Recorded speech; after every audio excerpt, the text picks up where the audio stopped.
अस्सलाम वालेकुम dear students, मैं हूं हमज़ा बशीर और आज से हम लोग डिस्कस करने जा रहे हैं साइलोज़ थ्योरम्स की एप्लीकेशंस को डिस्कस करेंगे। ये एक प्रॉपर सीरीज़ है ऑफ लेक्चर्स जिसमें हम लोग साइलोज़ थ्योरम को इंशाल्लाह कम्प्लीटली डिस्कस करने की कोशिश करेंगे। तो आज उसी सिलसिले में हमारा पहला लेक्चर है जिसमें हम लोग साइलोज़ फर्स्ट थ्योरम को डिस्कस करेंगे। तो हमारे पास लेग्रांज थ्योरम हमें ये बताता है कि हर सब ग्रुप का order, for example if G is a group, अगर हमारे पास if G is a group and G is a group और ये ग्रुप कौन सा है, फाइनाइट ग्रुप है, and H is a subgroup of G, then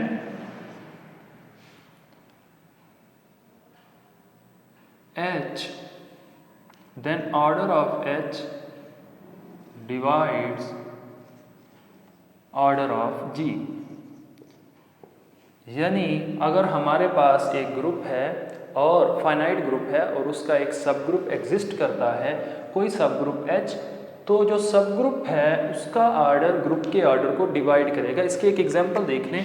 हमारे पास S4 एक ग्रुप है और इसका ऑर्डर है 32 और S4 का हम लोग एक सब ग्रुप ले लेते हैं A4, इसका ऑर्डर है हमारे पास S4 का ऑर्डर है हमारे पास 24 और A4 है, इसका ऑर्डर है हमारे पास 12। तो अब लेग्रांजिस थ्योरम के मुताबिक 24 को 12 डिवाइड करेगा, जो डिवाइड करता है, और ये आंसर 2 आता है। और इसी तरह से अगर हम लोग S4 का कोई और सब ग्रुप जैसे D8 ले लें, D8 का ऑर्डर हमारे पास 8 है, तो 8 भी 24 को डिवाइड करता है और आंसर आता है हमारे पास 3। सवाल यहाँ से पैदा होता है, क्या एक ग्रुप का ऑर्डर है फॉर एग्जांपल 24, उसके हम लोग पॉसिबल डिवाइजर्स लिखते हैं, 1 है, 2 है, 3 है, 4 है, 6 है, उसके बाद 8, देन हमारे पास आएगा 12, देन 24 इटसेल्फ। तो क्या हर पॉसिबल डिवाइजर के ऑर्डर का एक सब ग्रुप एग्जिस्ट करेगा, एक ऐसे ग्रुप का जिसका ऑर्डर क्या है 24 है? क्या कोई ऐसा सब ग्रुप एग्जिस्ट करेगा, एक ग्रुप है जिसका ऑर्डर 24 है, कि उस सब ग्रुप का ऑर्डर 3 हो? क्या कोई ऐसा सब ग्रुप एग्जिस्ट करेगा एक ऐसे ग्रुप का जिसका ऑर्डर 24 है और उसका ऑर्डर क्या हो, 6 हो? इसी सवाल को डिस्कस करता है साइलोज़ थ्योरम। यानी अगर हमारे पास एक ग्रुप के पॉसिबल डिवाइजर्स एग्जिस्ट कर रहे हैं, वो 1 है, 2 है, 5 है, 10 हैं, जितने भी हैं, क्या उनके ऑर्डर्स का सब ग्रुप एग्जिस्ट करेगा या नहीं करेगा, इसको डिस्कस करते हैं साइलोज़ थ्योरम।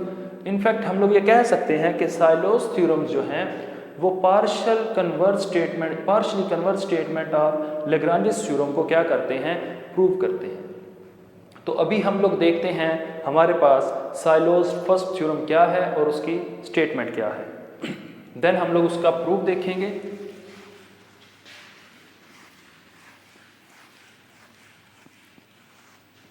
तो silos first theorem,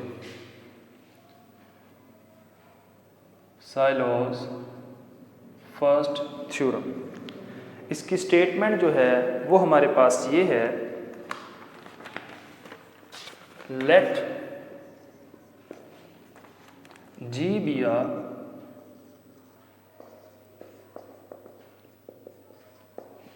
finite group of order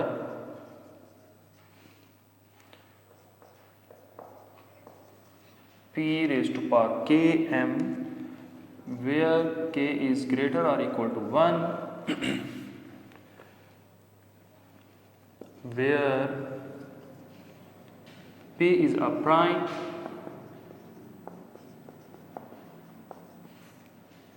number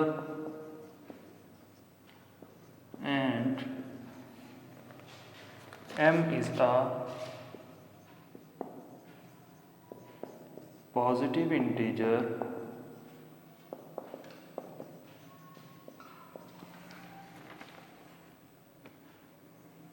such that P doesn't divide M, then for each I1 or greater than less or equal to K, G has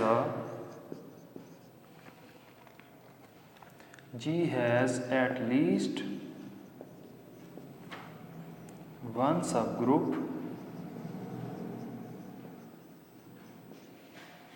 of order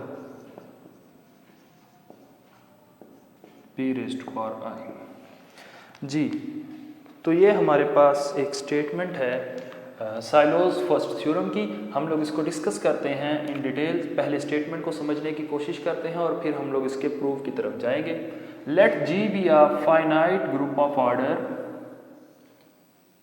P raised to power K M, के G हमारे पास एक finite group है और उसका order कितना है P raised to power K M, और K के साथ कंडीशन है कि K क्या होगा, ग्रेटर और इक्वल टू 1।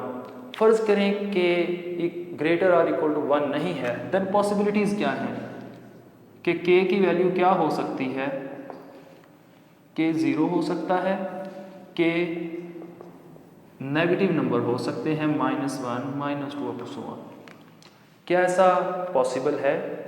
तो देखें, अगर K 0 हो जाए, K की जगह पे हम लोग यहाँ पे 0 पुट करें तो हमारे पास क्या होगा, ग्रुप का ऑर्डर कितना हो जाएगा, 0 हो जाएगा। लेकिन जब हम लोग ग्रुप की डेफिनेशन करते हैं तो हम लोग सबसे पहली बात ये कहते हैं let G be a non empty set. तो यहाँ पे ये बात उस बात को कंट्राडिक्ट करेगी जो हम लोग ग्रुप की डेफिनेशन में करते हैं।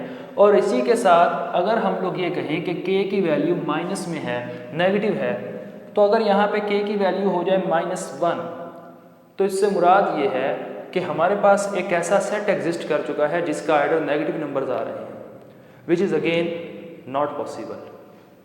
तो इस वजह से K के ऊपर कंडीशन है कि K क्या होगा, ग्रेटर और इक्वल टू 1 होगा। अब दूसरी बात सुने, P को डिफाइन करवाया कि P is a prime number, P एक प्राइम नंबर है and M is a positive integer such that P does not divide M। तो यहाँ पे फिर हम लोग देखते हैं, अगर P M को डिवाइड कर दे तो हमारे पास क्या सीन होगा। तो ज़रा देखें, अगर P M को डिवाइड कर दे, हम लोग इसकी एक एग्जांपल ले लेते हैं।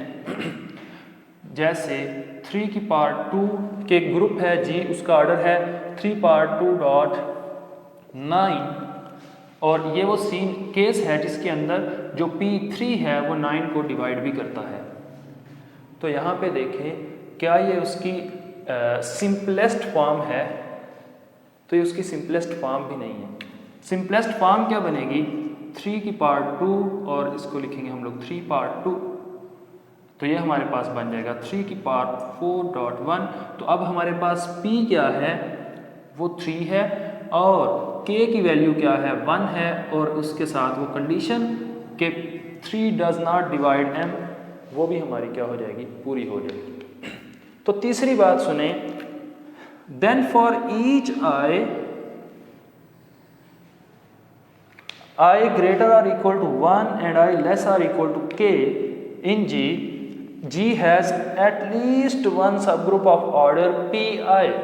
यानी अगर हमारे पास एक ग्रुप है, यही ग्रुप ले लें जिसका ऑर्डर हमारे पास 3 raised to power 4.1 है, तो इसके पॉसिबल आइज कितने होंगे, वो हमारे पास होगा 1 2 3 4। तो इस डेफिनेशंस के मुताबिक, जो साइलोज फर्स्ट थ्योरम की स्टेटमेंट है उसके मुताबिक, जी का एटलीस्ट वन सब ग्रुप एग्जिस्ट करेगा जिसका ऑर्डर होगा 3⁻1, 3⁻2, 3⁻3 एंड 3⁻4, एटलीस्ट वन। और ये बात आप लोग जानते हैं कि एक ग्रुप के एक ही ऑर्डर के ज़्यादा सब ग्रुप एग्जिस्ट कर सकते हैं। फॉर एग्जांपल जैसे A4 है, A4 के ऐसे सब ग्रुप्स जिनका ऑर्डर 3 होगा उनकी तादाद 4 है। इसको हम लोग आगे जाके, और साइलो सब ग्रुप्स, नॉट सिंपल सब ग्रुप्स, साइलो सब ग्रुप्स जिनकी तादाद 4 है, इसको हम लोग आगे जाके प्रूव भी करेंगे। तो ये हमें स्टेटमेंट बता रही है सारी की सारी। स्टेटमेंट को रिवाइज करते हैं। स्टेटमेंट हमें ये बताती है let G be a finite group of order P⁻K_M where P is a prime number and M is a positive integer such that P does not divide M. Then for each I is greater or equal to I is greater or equal to 1 and K is greater or equal to I, G has at least one subgroup of order Pi। यानी silos first theorem हमें existence of silos सब group बताता है कि एक silos सब group exist करेगा। और इसी को अब हम लोग प्रूव करने की कोशिश करते हैं। तो ज़रा देखिएगा जी, इसका जो प्रूव है उसको हम लोग इंडक्शन मेथड्स के साथ प्रूव करेंगे। और वो इंडक्शन हम लोग लगाएंगे किस पे, वो हम लोग ग्रुप के ऑर्डर के ऊपर इंडक्शन लगाएंगे। इंडक्शन मेथड क्या होता है?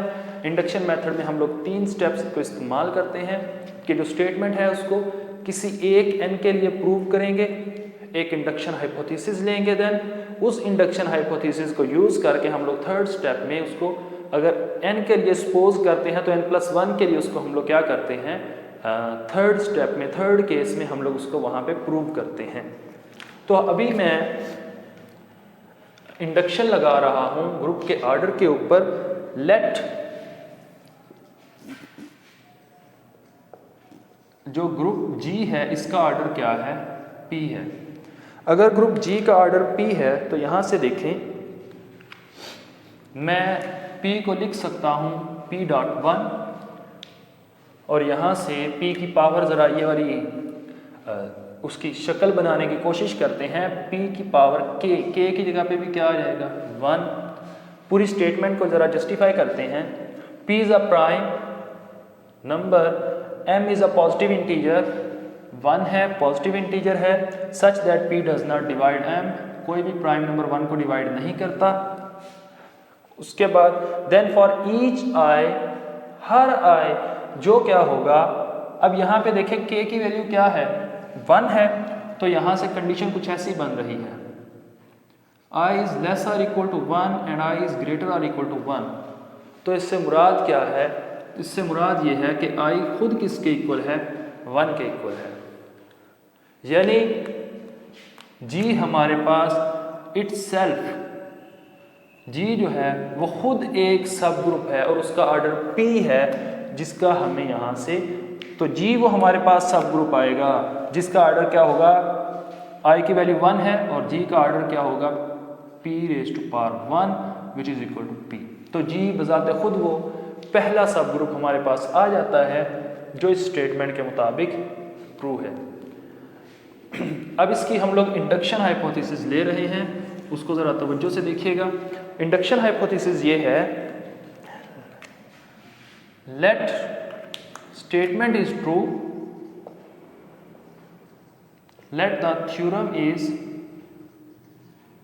True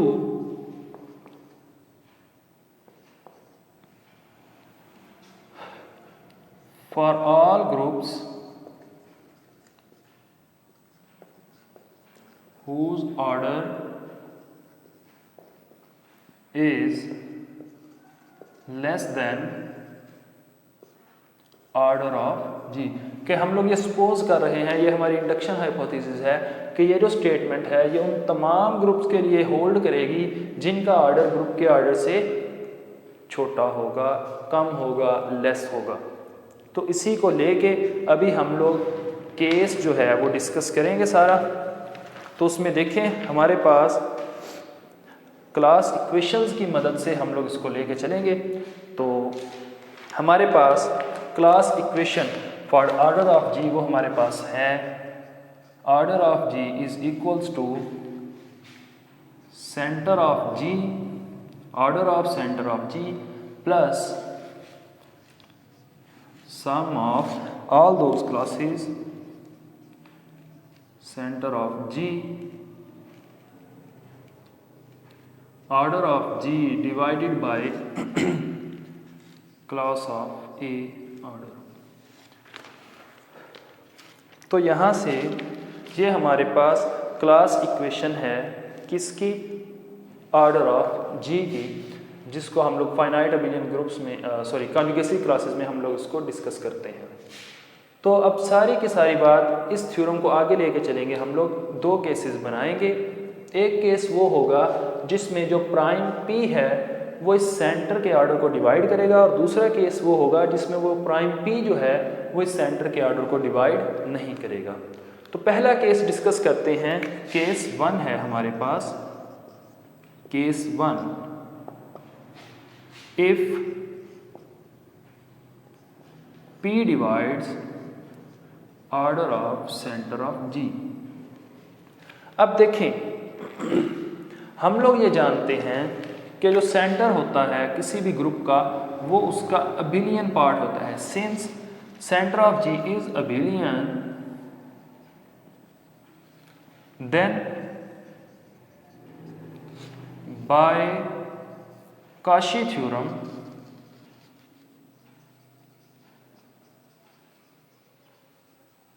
for finite abelian groups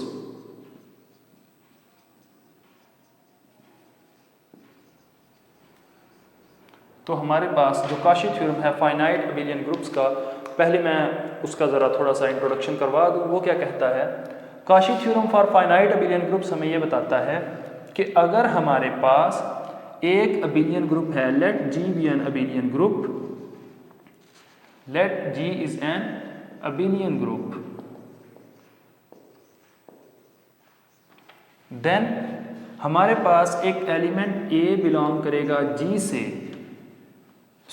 late G be an abelian group and P is a prime that divides order of G, कि P एक ऐसा प्राइम एग्जिस्ट कर जाता है जो G के ऑर्डर को डिवाइड करता है।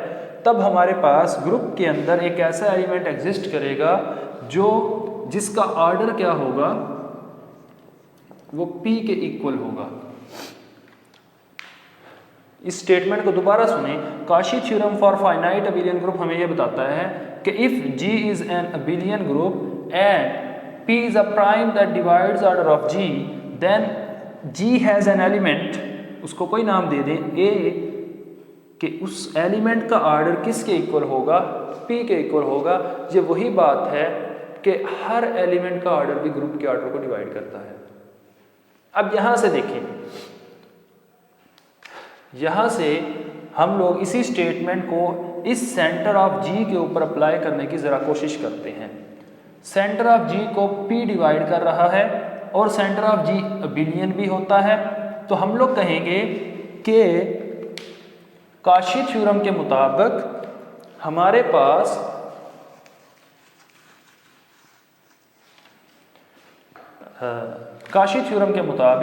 पास सेंटर ऑफ G में एक एलिमेंट बिलोंग करेगा, लेट्स से उसका नाम A है, और उस A का ऑर्डर कितना होगा, वो P होगा। अब देखें, तो हम लोग इस एलिमेंट A से एक ग्रुप जनरेट करवाते हैं, साइक्लिक ग्रुप, लेट उसका नाम हम लोग रखते हैं H, और H जो है वो जनरेट हो रहा है A से। अब H एक साइक्लिक ग्रुप है, तो साइक्लिक ग्रुप जिस एलिमेंट से जनरेट होता है, जितना उस एलिमेंट का ऑर्डर होगा उतना ही H का ऑर्डर उस सब ग्रुप का ऑर्डर होगा। तो यहाँ से हमारे पास H का ऑर्डर भी कितना आएगा, P। तो हमारे पास एक सब ग्रुप ऐसा आ चुका है जिसका ऑर्डर एक प्राइम नंबर आता है। अब हम लोग अपनी स्टेटमेंट की तरफ दोबारा वापस आते हैं। हमारे पास एक सब ग्रुप एग्जिस्ट कर चुका है जिसका ऑर्डर P है। यह स्टेटमेंट, इतनी सी स्टेटमेंट हमारे पास उस वक्त तक होल्ड करेगी जब हमारे पास k की वैल्यू ग्रेटर और इक्वल टू 1 है। तो अगर k की वैल्यू यहाँ पे क्या है 1, क्योंकि अगर k की वैल्यू यहाँ पे 1 होगी, k यहाँ पे 1 होगा, तो ये statement only for p hold करेगी, जिसको हम लोगों ने जिसे फर्स्ट स्टेप किया था जब ग्रुप का ऑर्डर p लिया था, उसमें हम लोगों ने देखा था कि i इक्वल टू 1 आ जाता है। तो हमारे पास एक ग्रुप सब ग्रुप एग्जिस्ट करना चाहिए था जिसका ऑर्डर p होता, तो हमारे पास वो सब ग्रुप इस केस में क्या आ रहा है, h आ रहा है। तो हम लोग अपना टास्क जो है वो पूरा कर चुके हैं इतना, केस 1 कि जब p डिवाइड करे सेंटर ऑफ g को, अगर k इक्वल टू 1 है तो हमारा h जो है ये डिज़ायर सब ग्रुप होगा। लेकिन दूसरी पॉसिबिलिटी तो अभी बाकी है कि अगर k जो है उस ग्रेटर देन 1 हो, तो उसके लिए हम लोग क्या करेंगे, देखें ज़रा।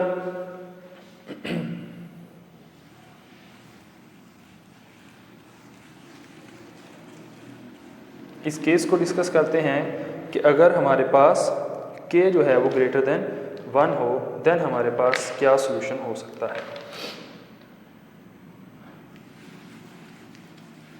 तो हम लोग सपोज करेंगे, suppose k is greater than 1। अब k को हम लोगों ने सपोज कर लिया कि k जो है वो ग्रेटर देन 1 है। अभी हम लोगों ने h को डिफाइन किया था कि h is a subgroup of centre of g, h is a subgroup of centre of g। तो यहाँ से देखें, और h हमारा डिज़ायर ग्रुप तब होना था जब k इक्वल टू 1 होता। अभी हम लोग कौन सा केस ले रहे हैं, k इज़ ग्रेटर देन 1, तो उसके लिए हम लोग दोबारा से डिस्कस करेंगे।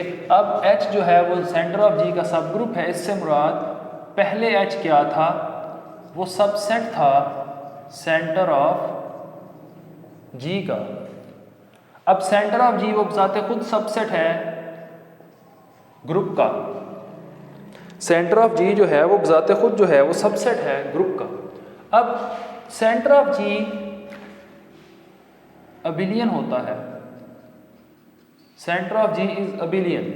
अगर सेंटर ऑफ g अबिलियन है तो h जो है वो सबसेट है एक अबिलियन सेट का। h जो है वो एक अबिलियन सेट का सबसेट है। अगर h अबिलियन सेट का सबसेट है, इससे मुराद h g के तमाम एलिमेंट्स के साथ क्या करेगा, कम्यूट करेगा। यानी इफ हम लोग g से एक एलिमेंट ले लेते हैं, let's say b, if b belongs to g then bh वो बराबर होगा hb के। तो यहाँ से साबित हो रहा है कि h जो है वो क्या बन चुका है, वो तो g का नॉर्मल सब ग्रुप बन जाता है।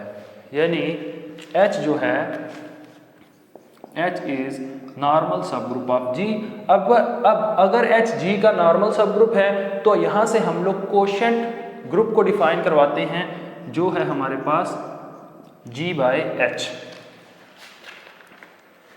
अब g बाय h हमारे पास क्या आ चुका है, कोशेंट ग्रुप है। तो ज़रा इसका ऑर्डर डिस्कस करें। g बाय h का ऑर्डर को देखते हैं हम लोग।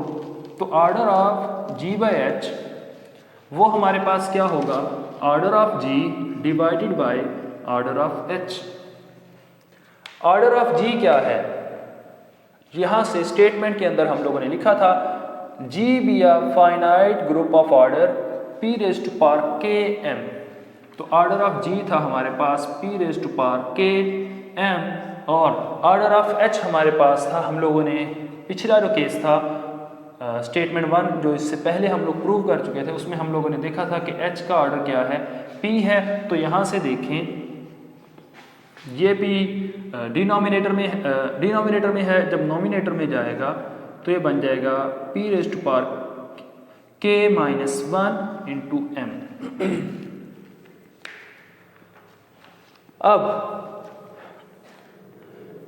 अब ये जो चीज़ है p raise to power k minus 1 m, this is less than p raise to power k m। और p raise to power k m क्या था, ये ऑर्डर ऑफ, ये तो था ऑर्डर ऑफ g। तो इससे मुराद ये है कि G बाय H एक ऐसा ग्रुप है जिसका ऑर्डर ग्रुप के ऑर्डर से कम है। तो ज़रा इंडक्शन हाइपोथेसिस को सोचें जो हम लोगों ने कही थी कि हर वो ग्रुप जिसका ऑर्डर ग्रुप के ऑर्डर से कम होगा उसके लिए थ्योरम की स्टेटमेंट क्या होगी, ट्रू होगी। तो इससे मुराद ये है कि G बाय H के लिए साइलोज़ फर्स्ट थ्योरम की स्टेटमेंट होल्ड करती है, यानी G बाय H के लिए हमारे पास सब ग्रुप एग्जिस्ट करेंगे जिनका ऑर्डर PI की फॉर्म में होगा। तो ज़रा देखते हैं कि वो कौन से सब ग्रुप हमारे पास एग्जिस्ट करते हैं। अब G बाय H हमारे पास वो स्टेटमेंट ट्रू है, तो G बाय H कंटेन्स सब ग्रुप।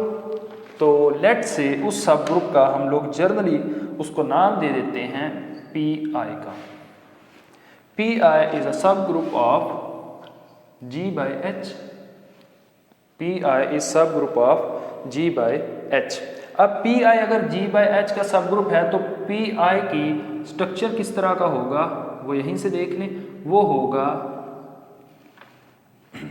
PI बाय H की शक्ल का होगा, और जो PI है वो सब ग्रुप होगा GI का such that PI contained H। PI H को भी कंटेन करेगा और H जो होगा वो नॉर्मल भी होगा PI में, क्योंकि अगर H PI में नॉर्मल ना हो तो हम लोग ये वाला सेट ही नहीं लिख सकते, क्योंकि कोसेट को लिखने के लिए या कोशेंट ग्रुप को डिफाइन करवाने के लिए जो H होता है इसका नॉर्मल होना इसमें ज़रूरी होता है। जैसे H जो था वो G में नॉर्मल था। तो यहाँ से हम लोगों ने एक जिसे कहते हैं PI के स्ट्रक्चर को डिफाइन कर लिया। अब हम लोग PI के ऑर्डर को ज़रा चेक करते हैं। सॉरी, इसको जो सब ग्रुप है इसको नाम दे दें PI बार का, और इसका जो ऑर्डर होगा वो हम लोग कह देते हैं वो PI है जी। और इसका जो PI बार है वो इस तरह से हमारे पास लिखा जाता है। अब PI बार जो है इसका हम लोग ऑर्डर देखते हैं वो क्या होगा। PI बार का ऑर्डर हमारे पास होगा PI order of PI by divided by order of H multiply by order of H। अब order of PI divided by H, ये तो हम लोगों ने यहाँ पे सपोज किया है ये कितना है P⁻I है। और ऑर्डर ऑफ H का ऑर्डर हम लोग पहले भी देख चुके हैं वो कितना था, वो P था। तो PI बार का जो ऑर्डर है वो हमारे पास बन जाएगा PI+1। तो यहाँ से हमारे पास सब ग्रुप्स आना शुरू हो जाएंगे। सबसे पहला आइडेंटिटी सब ग्रुप्स H आएगा, उसका ऑर्डर P, फिर हमारे पास P1 आएगा, उसका ऑर्डर क्या होगा, यहाँ पे I की जगह पे 1 पुट करेंगे तो उसका ऑर्डर होगा P²। P2 आएगा up to so on PK, sorry ये यहाँ पे था उसकी नोटेशन जी, P1 P2 up to so on PK, और इनके ऑर्डर्स होंगे। H का ऑर्डर होगा P, P1 का ऑर्डर होगा P², P2 का ऑर्डर होगा P³ up to so on PK का जो ऑर्डर होगा वो हमारे पास होगा सॉरी PK-1 तक आएगा, और PK टाइम्स तक आएंगे। एक H है इसकी वजह से K-1 तक आएंगे। तो ये हमारे डिज़ायर सब ग्रुप्स होंगे। अब यहाँ से स्टेटमेंट को फिर देखें। I जो है वो वेरिएट कर रहा है 1 से लेके K तक। K टाइम्स हमारे पास सब K सब ग्रुप्स उसके आ रहे हैं G के। जो है हमारी स्टेटमेंट जो है, अब हमारा थ्योरम जो है हाफली तकरीबन प्रूव हो चुका है। केस 1 जो है वो कम्प्लीटली डिस्कस हो चुका है। मैं केस 1 को ज़रा थोड़ा सा रिवाइज करवाता हूँ। केस 1 में हम लोगों ने पहली बात की कि जो P है वो सेंटर ऑफ G को डिवाइड करता है। तो यहाँ से एक केस हमारे पास निकला कि अगर P सेंटर ऑफ G को डिवाइड करता है तो काशी थ्योरम को लगाया। काशी थ्योरम हमें ये कहता था कि हर फाइनाइट अबिलियन ग्रुप का अगर उसको कोई प्राइम डिवाइड करता है तो उसका एक एलिमेंट होगा जिसका ऑर्डर वो प्राइम नंबर होगा। तो अगर वो प्राइम नंबर होगा तो वहाँ से हम लोगों ने H को डिफाइन करवाया। H हमारे पास एक सब ग्रुप बना जो A से जनरेट हो रहा था और उसका ऑर्डर कितना था, P था। फिर अगर हमारे पास वो स्टेटमेंट H हमारा डिज़ायर ग्रुप हो सकता था अगर K की वैल्यू 1 होती, लेकिन अगर K की वैल्यू 1 नहीं थी या 1 से बड़ी होती तब हमें ये सारा काम करना पड़ा। और इसमें हम लोगों ने क्या किया, हम लोगों ने कहा कि H जो है वो सेंटर ऑफ G का सब ग्रुप है, तो H कंटेन करेगा सेंटर ऑफ G में, और सेंटर ऑफ G जो है वो ग्रुप में पहले ही कंटेन करता है। सेंटर ऑफ G अबिलियन होता है, तो इस H जो है वो एक अबिलियन सेट का सबसेट है या एक अबिलियन ग्रुप का सब ग्रुप है, तो H अगेन अबिलियन होगा। जब H अबिलियन होगा तो इससे मुराद है कि हम लोग G से कोई भी एलिमेंट लेंगे, H उसके साथ क्या कर जाएगा, कम्यूट करेगा। जब H जो है वो G के हर एलिमेंट के साथ कम्यूट करेगा, इससे मुराद है H तो है नॉर्मल G में। जब H G में नॉर्मल है तो हम लोग एक सेट डिफाइन करवा सकते हैं कोशेंट ग्रुप। तो हम कोशेंट ग्रुप को डिफाइन करवाते हैं G/H, फिर हम उसका ऑर्डर डिस्कस करते हैं। जब G/H का ऑर्डर देखा तो वो हमारे पास बना P के -1m जो ऑर्डर ऑफ G से कम है। इससे मुराद के G/H जो है, अब हमारी इंडक्शन हाइपोथेसिस आएगी कि हर वो ग्रुप जिसका ऑर्डर ग्रुप के ऑर्डर से कम होगा उसके लिए ये वाली स्टेटमेंट ट्रू होगी। तो हम लोगों ने G/H के लिए एक ग्रुप जो है सब ग्रुप जो है वो डिफाइन करवाया Pi बार, और ये सब ग्रुप है G/H का और इसका ऑर्डर कितना है, Pi है। फिर हम लोगों ने Pi बार का ऑर्डर देखा और जो Pi था उसका ऑर्डर था P⁻I। फिर हम लोगों ने Pi बार का ऑर्डर देखा और उसको लिखा, वो हमारे पास Pi+1 बनता है। फिर हमने I को वेरिएट करवाया 1 से K-1 तक के सब ग्रुप्स हासिल करने के लिए। तो हमारे पास डिफरेंट सब ग्रुप्स आते हैं जिनका order P1, P² P³ up to so on P⁻K तक होता है। ये हमारा केस 1 था। अभी हम लोग केस 2 को डिस्कस करने जा रहे हैं, तो ज़रा केस 2 को देखते हैं।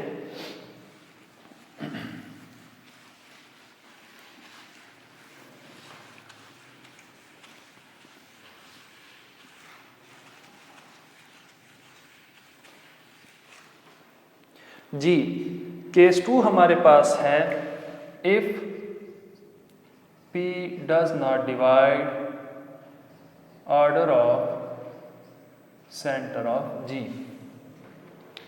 if P doesn't divide order of center of G।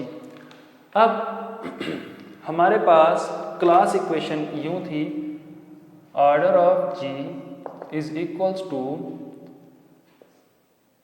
Order of centre of G plus sum A doesn't belongs to center of G order of G divided by class of A order of class of A। अब हम लोगों ने suppose किया है if ये case 2 है हमारा, हम लोग ये सपोज करके जा रहे हैं कि अगर P जो है वो सेंटर ऑफ G के ऑर्डर को डिवाइड नहीं करता, तो हम लोग चेक करते हैं कि क्या P ये जो टर्म है इसको भी डिवाइड करता है या नहीं करता। तो हम लोग इसको चेक करते हैं। टू चेक ये अजर्ट करेंगे हम लोग P इसे डिवाइड करता है या नहीं करता। तो हम लोग कंट्ररी सपोज कर लेते हैं, let P divides order of G and class of order of class of A। कि P एक प्राइम है जो ऑर्डर ऑफ G और क्लास ऑफ A का जो ऑर्डर आता है इसको डिवाइड करता है। For each A does not belongs to centre of G, कि हर वो A जो सेंटर ऑफ G से नहीं है उसके लिए जो क्लास आएगी उसका जो क्वोशंट बनेगा उसको P डिवाइड करता है। तो P एक प्राइम है। लेट सपोज कर लेते हैं p इज इक्वल टू 3, यानी एक प्राइम है वो डिवाइड करता है 9 को डिवाइड करता है, और 3 जो है वो डिवाइड करता है 6 को भी। तो इससे मुराद है 3 डिवाइड करेगा 9 plus 6 which is equal to 15। यानी कि प्राइम अगर एक नंबर को प्राइम डिवाइड कर रहा है, एक और नंबर को वही प्राइम डिवाइड कर रहा है, तो वो प्राइम उन दोनों के सम्स को भी डिवाइड करेगा।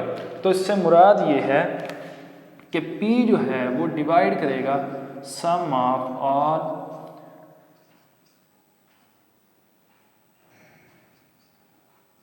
Order of A divided by class of A.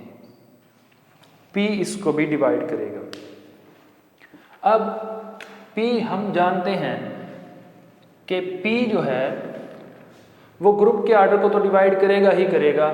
p divide करता है ग्रुप के ऑर्डर को, p इसको भी डिवाइड करता है, तो p इन दोनों के डिफरेंस को भी डिवाइड करेगा, यानी p डिवाइड करेगा order of group minus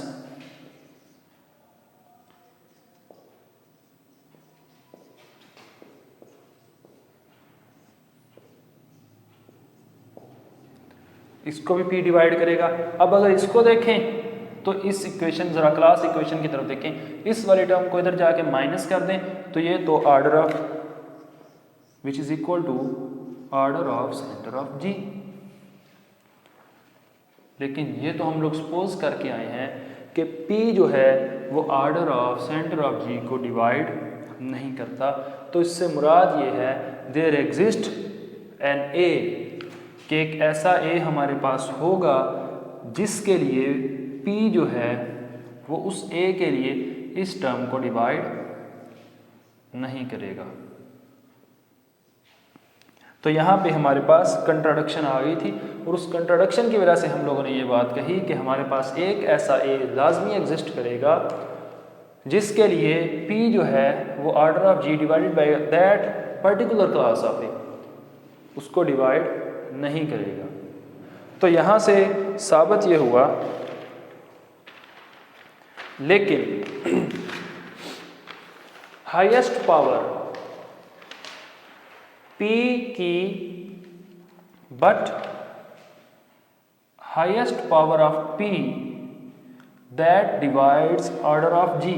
highest power of p जो हमारे पास हो सकती थी वो k हो सकती थी, इसको अब जरा रेज कर दूं क्योंकि ये तो केस हो चुका है। Highest power of p p raised to power k, ये जो है अगर ये डिवाइड करती है ऑर्डर ऑफ g को, तो ये जो है हाईएस्ट पावर ऑफ p ये डिवाइड करेगी, किसको डिवाइड करेगी? ये डिवाइड करेगी order of class of a को। तो यहाँ से देखें हमारे पास क्या चीज़ साबित होने जा रही है। तो यहाँ से देखें, अगर आप लोग अरेज कर लूँ,